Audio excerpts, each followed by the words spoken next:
It's 2 o'clock. I think we can get started. And while we're going through the introduction, more people will join us.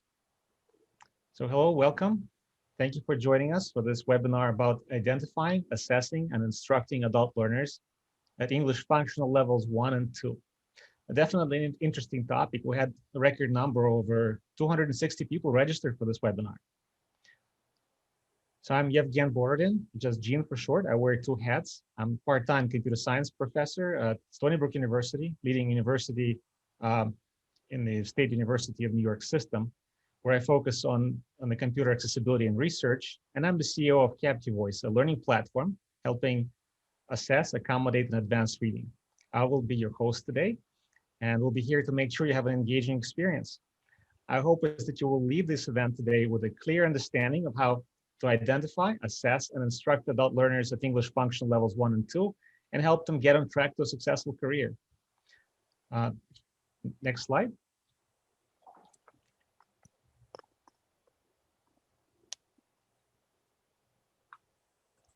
So today's webinar is sponsored by Capti. John, can you switch to the next slide? I'm trying. It's not moving. There it goes. Sorry about that. Gene? No worries. And Capti is a learning platform that helps accommodate, assess, and advance reading. And if you stick around today, you'll learn how to get a free license to use it with your adult learners. I'd like to introduce you to our main speaker today, Dr. John Sabatini. Dr. John Sabatini is a distinguished research professor at the University of Memphis. Prior to that, John was the principal research scientist at the R&D division of ETS, Education Testing Service. He has enjoyed a prolific career, received numerous grant awards, and you can always catch him at all the major reading conferences. So by the way, John was one of those who created the assessment that you will learn about today, also known as SARA. And Capti Assess is how it is introduced to the market. So we'll highlight that today.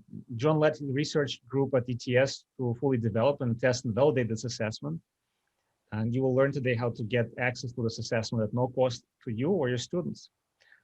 Also today with us is Brian Ash, who is the product support manager at Capti, and Elizabeth, who is the research project manager at the University of Memphis.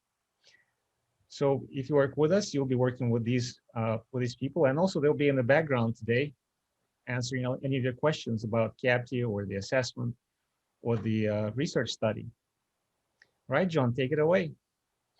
Thank you, Gene. Yevgen. You noticed me waving a little bit before because from my window, it's a clear sunny day, kind of cold, and I can see Arkansas. So hello, Arkansas. The backdrop you see is also from here in Memphis. So as Gene said, we're going to look at identifying, assessing, and instructing adult learners at English educational functioning levels 1 and 2. And you can see the Gmail address where you can contact us if you have any questions following up. I also want to show you our website. And as Gene mentioned, may have mentioned, this particular project is federally funded by the Department of Education to develop and adapt these assessments for use in adult education programs. And they're one of the sponsors here. And we also have a new grant project that's looking at reading comprehension strategy instructions using an intelligent tutoring system. And you can also get information about our development there and access to it to use and to pilot at that same website and email address. And I'd like to go on and thank some of the collaborators involved in this at the University of Memphis. We have many people participating at Georgia State, Daphne Greenberg's, and back at ETS, my old colleagues there. And Pro Literacy is involved in this project, as well as Literacy Mid-South here in Memphis. And of course, many thanks to Yevgen and Brian and the Capti Voice team for sponsoring this and making it available to all of you. And of course, again, to the Institute of Education Sciences, who provides funding for all of this. So I, to the best of my ability, am going to try to follow the outline of the title of the presentation. We're going to talk a little bit about identifying. And here I'm going to talk just briefly about the different kinds of subpopulation characteristics you are likely to find in EFL 1 and 2, and how you might expect them to respond to your instruction. We'll then spend a little bit more time talking about how you assess and diagnose that they are English functioning level 1 and 2, and some of the sub-skills, strengths, and weaknesses. And that'll be the place where I'll introduce the SARA Foundational Reading Skills Battery and tell you a little bit about what you might expect from their performance as they use it and how to interpret it. And then we'll spend the rest of the time, and really most of the time, talking about the instructing part. And that's where I'll actually introduce the English functioning level descriptors and how those translate into instructional targets, and then a few tips and guidelines from the research and other areas about how one should might approach that. There we go. So let's talk about identifying. So as you know, the functional levels sort of have, we're going to talk usually about 5 main levels. And today, of course, we're focused on 1 and 2.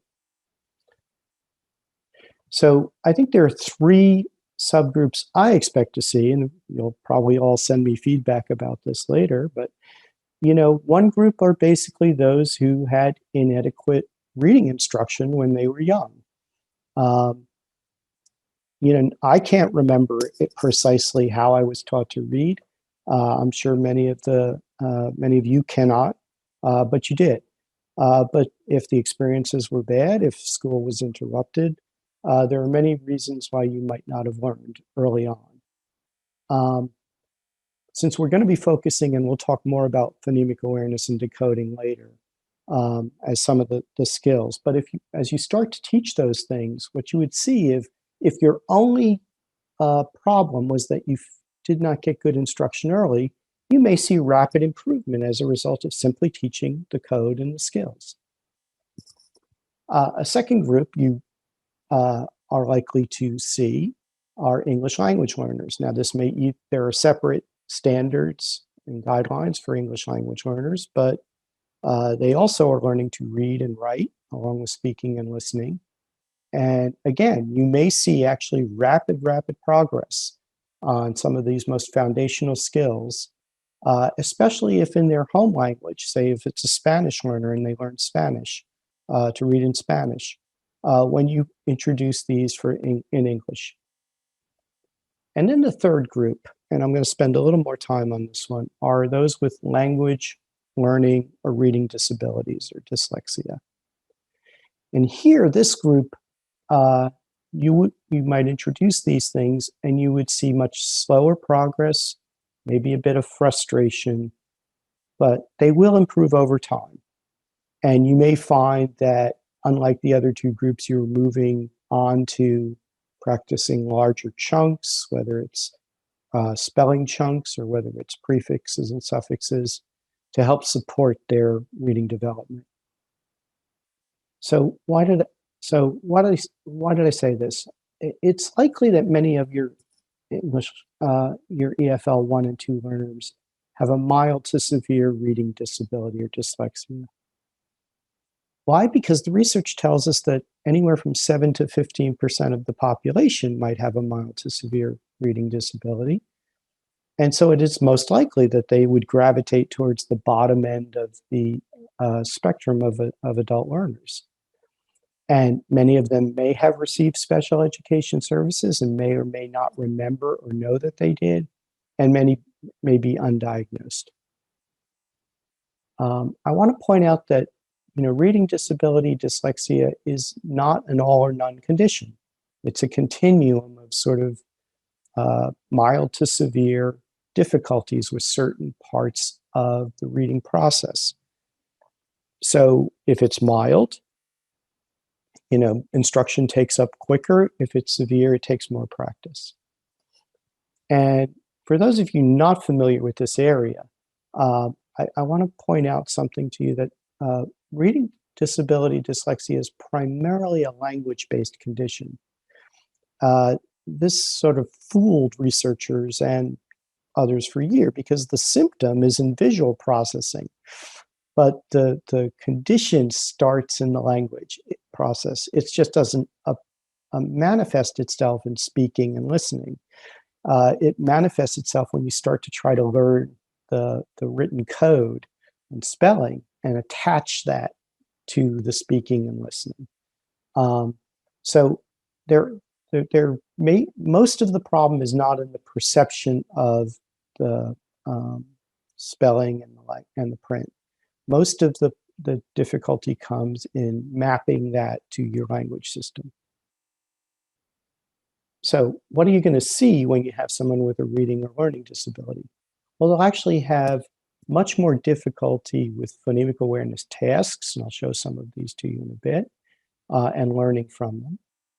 They'll have much more difficulty with phonological decoding tasks, and they'll be slower, even with words they know well. So the typical speed of a skilled reader is about 200 to 50 words per minute, which means about 4 words per second. So if you're recognizing a word as a good reader at a quarter second each, and it takes you a half a second each, which is what you might see in someone with a reading disability, even a well-known word, that doubles the amount of time it takes to read. So, how do you treat this? Well, most of the research over and over, children, adolescents, adults, has intensive, repeated, spaced practice in phonemic awareness, phonological decoding, and word reading fluency. That is, you treat this by going right after the areas that are challenged, and you do enough training and practice to really rebuild that cortical reading network. And I think I say this again later, but I'll say it now. There is evidence that even adults rebuild this network. They don't actually rebuild the same network they would have had they learned, had not had a disability and learned it right away. But when they look at all kinds of brain scans and neuropsychology, they say new network building, new myelinization, evidence that your brain changes in response to this training and rebuilds its reading network. There are other kinds of learning disabilities and other incidents in instructional history that could influence why you have low reading and how to fix it. In fact, inadequate instruction can very much look like an acquired reading disability or dyslexia, and other kinds of mental, physical, and learning issues might interfere. So, but for many of these individuals with good intensive instruction, that is intensive, repeated, and spaced practice in phonemic awareness, phonological decoding, and word fluency, you might see them respond rather quickly and start moving up. For all of these learners, and I'll go back to this as we go along, there is nothing taught at these lower levels, at the higher levels of English functioning level, that should also be taught at the lower levels. You do not restrict the instructional program, but I'll tell you how you adapt it or adjust it for individuals who are at these lower levels. There we go. So let's talk about assessing, because you may not know when you first have learners enter what level they're at. So this SARE reading battery, as Jean said, is now available to everybody through Capti. By coming through our website, we can now give you free access to this battery through this grant project that we have that will include repeated testing of learners for measuring progress and gain over time. Hallie, Elizabeth, and Brian in particular were both very willing to show you how to use it and to guide you through the process for your learners and your programs so that you can administer this and interpret results. So the battery consists of 6 subtests. For our purposes, the first 2 are the ones that are going to be most diagnostic of an EFL 1 learner. And then the first 4 are going to be most diagnostic of an EFL2 learner. The EFL2 in particular may be able to handle the last two subtests, but that seems. So this battery allows you to actually test these skills across all of the levels. But because there's 6 subtests, we're going to focus in on how it would work in the first 2 levels. So what we expect is that if you have an EFL1 person taking the test, it will take them quite a bit of time to work their way through the first 2 subtests. Now, each of these subtests takes 5 to 10 minutes to complete. The reason for that different duration is the lower your skill, the longer it takes you to complete. So you may see that after trying to do the word recognition and the vocabulary learning, I'm going to show you instances of each of these in a moment. So they're worn out, and that's all they can do. But if they can do the second 2, what we're calling the morphology and the sentence one, which is at the sentence level, please have them try. If they're at a little higher level, we anticipate they will be able to get through those first 4 subtests, again, on average around 20 minutes maybe. But by then they may be worn out because this may be a lot of reading and a lot of content for them. And if they're up to it and you can get them to do so, it would be good for a second session to try the other 2 subtests just to get a baseline and to give them a chance to try out the full battery. So how do these subtests work? So we're going to start with the first 2. This one targets that alphabetics word recognition level. And it's a very straightforward test. It's basically, do you recognize real words? Do you recognize when a word is not a dictionary, well-known real word? And if you sound out a word, does it sound like a word you would know if you'd heard it? These are 3 operations we all use throughout our lifespan to recognize and learn words. So if you saw the word water, you would recognize it as the correct spelling and definition and of word water. If you saw sprint, now this is curious, especially with those who have reading difficulties or disabilities. They may think this is sprint, or they may think it's sprain. So they may think it's a real word. And there's no way to pronounce it that it sounds just like a well-known word. So Sprant is diagnostic in a way of a difficulty with decoding. And here's a simple example of a word that's spelled in a different way, but when you use the sight-sound correspondences, it sounds like class, like you went to class. So it sounds like a real word. So again, many of the words that the adults know, they hear them, they speak them, they haven't seen them in print.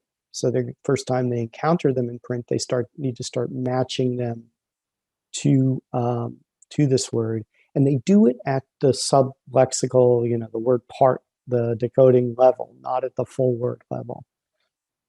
Okay, vocabulary is traditional vocabulary. And again, if you have English language learners, they may sound it out, not know the word or not know the meaning of the word. This is also diagnostic of others. So synonyms, semantically associated words like the forest for the trees. Subtest 3 and 4 move to sentences, and the first one is about morphology or word parts. So it's looking at the parts of the word to see how they make sense in the sentence. And again, this is going to be very valuable instructionally because as you move up, understanding that the word teach then has teaching, teacher, teaches, teachable, you get a whole family of words every time you change the beginnings and endings. And those influence, your building of vocabulary, your building of understanding how sentences work. And then, of course, sentences also we focus on connector parts, the parts that help you build up meaning as you're moving towards comprehension. And these same skills at a sentence level help you in comprehension as well. Okay, let's move on to instruction. So while you're learning all parts of the reading process at all times, for that beginning level, if you have never learned to decode, you're learning to read, you're decoding. And then at that second level, a big focus on learning to read fluently. Okay, learning to read bigger chunks of text with more ease and efficiency and expression. So if you've seen me talk before, you'll notice that I'm always bringing up this evidence-based reading review, teaching adults to read. And they divide the world into 4 foundational sets of skills: alphabetics, fluency, vocabulary, and comprehension strategies. Now I'm going to come back to this a couple times, but first I want to bring up the educational functioning levels. This is a talk about the educational functioning levels. So here's a link, and of course you'll have this later, and you probably already know these, to these actual descriptors. And if you look up these descriptors, they sort of look like this. So this is actually the descriptor for beginning literacy level 1 reading. So what I'm going to do for you is I'm going to translate this back into educational foundational skill levels. So all I'm doing here is taking the same text and breaking it into categories. So some comprehension of how print corresponds to language. That's, in young children, is known as the alphabetic principle. You get the idea that if you decode this text, it turns into language. They spend a little time on phonemic awareness, which is about making, basically manipulating the sound stream, not the print, the sound. They talk about decoding and the basic patterns in doing that. And then they talk a little bit about word recognition, getting to recognize words that are very common, that you see all the time. They talk about getting to the point where you can read simple decodable texts, sentences, passages with some fluency, that is turning the print into language. And they talk about understanding pretty much up to the level of the sentence. If you look here, you'll notice that this maps pretty well to the SARA assessment battery that we showed you earlier. So we're mapping to these functional levels. If you look at EFL 2, the next level up, well, they dropped the idea of the alphabetic principle. You should have that by now. They start moving towards more advanced decoding that includes multisyllabic words, some of the peculiarities of English, like the vowel sounds, and some of the peculiarities that some of the words don't map out to the spelling at all. So you have to just sort of subvert your decoding and just recognize them. And then they talk about morphology, again, using now the bigger chunks of the prefix, suffixes, and roots to sort of build your vocabulary and recognize even long words as being 3 or 4 chunks. They talk about reading fluency again, this time with slightly more complex text and higher up. And again, they talk about sentence comprehension. But at level 2, they start building out to reading comprehension more and talking about things like main ideas and details and how the details help support the main idea.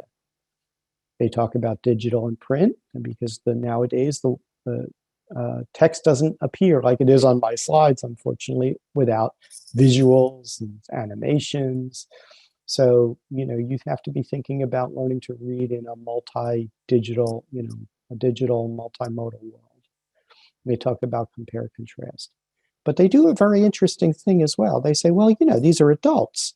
So you can't just have them reading tip and mitten and these simple texts. You have to really be building up their skills for adult texts. So maybe you should be giving them opportunities to work on those comprehension advanced skills by listening, by seeing the text, but also being able to listen to the text. And here they go through, I think, a rich set of what we would call comprehension strategies. The same thing I said, that we have a project to have an intelligent tutoring system to map, because they've been found effective in supporting advanced reading comprehension across the grades.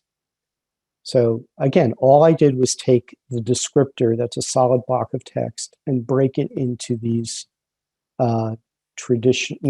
these foundational skill categories. So let me show you what I got here. This is basically, as you see at the bottom, alphabetics, reading fluency, vocabulary, comprehension strategies. And so what I'm trying to show you is that there's just a different priority and mix of them as you go across the levels. I like to point out that even at the highest levels, there's some alphabetics and some reading fluency that can be valuable to a learner. But at this first level, you're going to spend most of the time on alphabetics and reading fluency, and then at the second level, you'll be in more of these vocabulary and comprehension. How do you do those at those levels? Because you want to do them at adult levels, not at the level they can read at. So you bring in listening, AV, captioning, text-to-speech, and again, the Capti service that is sponsoring this, that's their major, one of their major capabilities, is to help adults to read almost any text by listening to it, by looking at it, by doing activities with it, so that you can be building in advance of their print reading all their comprehension and listening and vocabulary skills. Okay, this is just another representation of what I've been talking to you about, and you will find this, I hope, in a lot of places on the web if you look it up, the strands of skilled reading. So what it's showing you is that there's these two big strands that kind of you can put everything into. The word recognition strand, like we've been doing, what we've been calling alphabetics, and the language comprehension strand, which is, again, all these listening comprehension and language comprehension. And so what I'm showing you is that when you're at a very low level of reading, a lot of these strands, you have to focus on them separately initially until they start coming together. And so they start weaving together. And then as you become a better reader, they start to be, more automatic and strategic, and eventually they just all occur as one. So the two things to look at is the word recognition part is becoming increasingly automatic, and the language comprehension increasingly strategic. So what does that mean? So I think my analogy is, if you're driving a car, and you put your foot on the gas, the engine underneath it is doing a lot of work. And so is your word recognition thing. It is decoding the sight to sound correspondence. It's mapping them to meaning. It's looking for nuance. It's recognizing 25 to 50,000 words in a quarter second, and it's learning new words all the time. But you don't have to think about all that when you're driving the car, do you? You step on the gas, it goes faster, it goes slower. So this idea that there's this engine driving your reading system and your development is sort of what this, and that you don't have to think about. You just have to drive it. Increasingly strategic in this metaphor means things like, well, the brakes, you don't use them all the time, but when you use them, they better work. The windshield wipers, if it's raining, you don't use them all the time, but when you need them, they ought to work. So you need all these strategies that you can apply as needed. And again, they actually become almost without thought. You don't have to think about the fact that if it's raining, you turn on your windshield wipers. You don't give it a lot of thought, you apply it. So these two things start to become part of this more complex reading system till you get to the point where you're skilled and you're really not thinking a lot about those. You're thinking of meaning, you're thinking about elaboration and inferences you're making, but these are all in the background sort of running the system. And early on, you want to make sure they're developed properly. So let's do a slightly deeper dive into first the word recognition system, since that's really, as I said, key in these early learners. So now I'm elaborating a little bit. 3 categories that you've now seen multiple times: phonemic awareness, phonological recoding, and word reading fluency. So what are these things? And I hope you have some familiarity with this, because I'm only giving you the briefest of introductions here today. But remember, phonological awareness is just all about manipulating speech sounds, not the print. So the simplest task is to say, what are the 2 words in lighthouse? Light and house. Okay, but then you start breaking down to the next level of the speech. If you were to say the word tape and took off the T sound, what would you get? Ape. Okay, if you replace that T sound with a K sound, what would you get? Cape. With an SH sound, shape, right? And so forth. You're taking apart and putting together the sounds of the language. So even though I am showing it to you with the visual graphemes, the TR, the ST, the IA, you would be doing these activities just with talking and listening and them talking and listening. IA could be mania, could be train. You know, so how many sounds in mania? Well, two. How many sounds in train? One. So you're starting with the sounds and then working your way into what's decoding. And now decoding is basically looking at the different patterns you'd see in print and how those map onto the sounds, how they work consistently, how they work inconsistently. Again, if you have an individual with a reading disability, this is going to take a lot of training and work. They will be slow at reading. They will be poor at non-word decoding. But if you give them time and you stick with it, they will get better. And again, think of it as somebody who's very out of shape. And so you don't start them running a mile, you start them slower, you start little pieces, and then you keep building up though, because as they go, you sort of build up these skills. So the difference between EFL 1 and 2 is definitely not going to be clear cut. There's going to be lots of mixes of skills and profiles in here. I think you'll find at EFL 2, there's a lot of compensatory skills that make someone look like they can do better job than they can if they have more, sentences and passage and they bring in their background knowledge and meaning. So you're really going to be doing a lot of cycling back and forth between this idea of print word recognition and this idea of listening language comprehension. Again, moving from 1 to 2, more from doing it, with listening and doing it more with reading. I like to emphasize that you really don't have to keep moving on, right? It's no longer K1, 2, where you have to get to the next standard in the list. Each learner will take a different amount of time, let them spend the time to feel like they really are proficient at this, spaced over time till it's be familiar and strong, okay? Don't be afraid of multisyllabic words. These are adults, they have vocabularies to learn, they have complex language. It's okay to bring those in, early and as useful to keep motivation going and for them to see how the language works at multiple levels. A lot of frequent feedback at the sound level. Again, silent reading may be hiding a lot of what's going on for you. So the more you be in a setting where they can speak and listen and speak to each other, the better you'll see evidence of what they're doing and the better they'll hear how they're doing. And the hearing will be important for the learning. I think the major difference as you move across this continuum is picking up the pace. Again, reading is meant to happen at the speed of language. So the speed I'm speaking to you in is, to me, the minimum standard for the speed you should read at. At least read familiar things. If you have to think about it, you slow down. If it's really complicated, you slow down. But if you're reading something that you sort of already understand and know about, and you're getting like a news story or a descriptive story or how something came out, you should be able to read at the speed you listen at and process that for comprehension.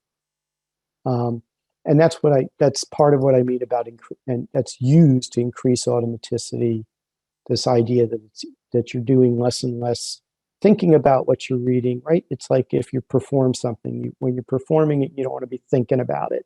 You want to be doing it. So you want to rely on your training, decoding, and other things, and then just perform the reading task. The other thing we mean by automaticity is that you can do more than one thing at once, which is you can read the print, but be thinking about the meaning. So 2 things at once: chewing gum and walking, driving a stick shift car, riding a bicycle. You're doing multiple things, but you're not thinking about each action. You're doing the other things. And this is how our cognitive system, which is bottlenecked a little bit, becomes able to do more complex tasks. And maybe next couple times we'll talk more about how this transitions into EFL 3 and 4. So I want to spend just a minute or two on the language comprehension side of this whole thing. As I mentioned, I think you need to be working the verbal as well as the visual channel here, so more complex and interesting topics can be brought to the learners. I'm a very big proponent of listening while you're looking at the text, and so that you're building up that kind of fluency with just seeing text and longer text and hearing it and learning about it and thinking of language as an object that you can understand and study. You can, that way you're building your vocabulary, through hearing words and seeing words, through organizing them, like you would when you're learning in another language, and you put all the vegetables together, or all the car parts together, so you learn them as semantic groupings. You can watch and listen to programs with the captioning on, so sort of move back and forth. If you can pause and stop and move, that'll help you to focus on it. That's how I try to learn Spanish sometimes on the Spanish language channel. And then you talk about it. And you talk about it, so you model language and advanced language and things to think about and strategies. So this all makes it interesting and thoughtful. So, well, where are the activities? If you go on the internet, you are going to find instructional activities that fit these categories. Just Google search any of these. Unfortunately, many of them are going to be made for children or adolescents. We are working on starting to develop some of these so that there's none of those trappings of that. And we just worry about the content and skills an adult would be interested in. And of course, at all times, you're working with adults. You want to build on their goals, their prior knowledge, their interests, because that's going to motivate them. That's going to allow them to move from a language to a print world. That's going to keep them focused on wanting to learn it, because it will become useful for them or interesting for them outside of the classrooms. So I'm just about done. I want to show you just one thing that, let's see if it comes up and works well. It's just one type of task that in the local tutor training that one of my colleagues here at University of Memphis was showing as an activity you could do with, say, very early learners to show them sort of patterns. And this can be done by just downloading or showing print, but we decided to quickly put it together into a little AV animation. I hope you can hear this when it starts to speak. Read the words in a list. What do you notice about the words? How are they alike? How are they different? Little automated speech. What do you notice about the two bold words? What is the vowel sound in each word? How is the vowel sound spelled? So the short A is a flag. The E makes it a long sound. Plain. Sort the words where they go. Find the words that have the same vowel sound and the same spelling pattern. There might be oddballs, words that look like they fit the pattern, but the vowel sound does not match. Make 3 lists under flag, plain, and oddball. Create lists by clicking and dragging the proper terms to where you think they belong. Now, I was all proud of myself for not noticing the oddballs the first time I tried this.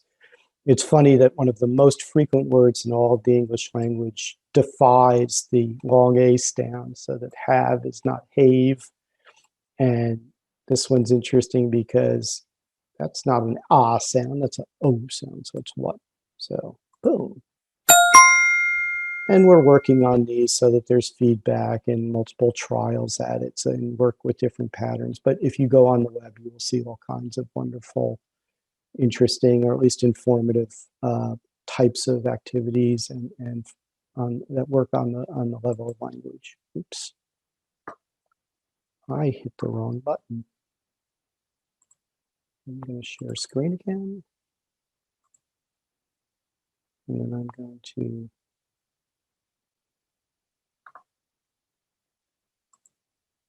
resume the PowerPoint presentation right at the end. And there we go. So, final thoughts. As I said, learners at this level could fool you because they may have compensatory skills for comprehension and vocabulary. So they look higher if they say take a TABE or something, because they're good. This is good. They're using their inference skills. They're using their background knowledge. They're able to function slightly higher than their foundational skills should support. The problem is that limits them. I apologize. There's no slides. They're not being shared. Oh dear. I see them. Okay, sorry. I will. Try to stop and I can just talk share. through this anyway. Sure. I apologize. Now we can see your screen. Oh, good. We won't see the slides. It's coming. And this is my last slide. So, and it's pretty much what I just said. Even though I jumped right to the assessment, I would hope and assume that you talk to the learners first, find out a little bit about them, find out their experiences. At a minimum, this should help you to anticipate how they might perform in the assessment. Because again, we want our assessments not to be painful, not to remind them of failures, but really to help us to understand how to help them learn. So these levels at the lowest level, they probably can't make it through all 6. And so you might want to be ready to sort of jump in and allow them to take just a couple at a time and then space them over time. But what I'm emphasizing is that, just trying to bootstrap them into a slightly higher comprehension level when these foundational skills are very weak is limiting and constraining their growth over time. They will be adults for a long time. It is very valuable to be able to read well. If they spend the spaced time and practice, they will become, they will move up and become better readers. So, thank you.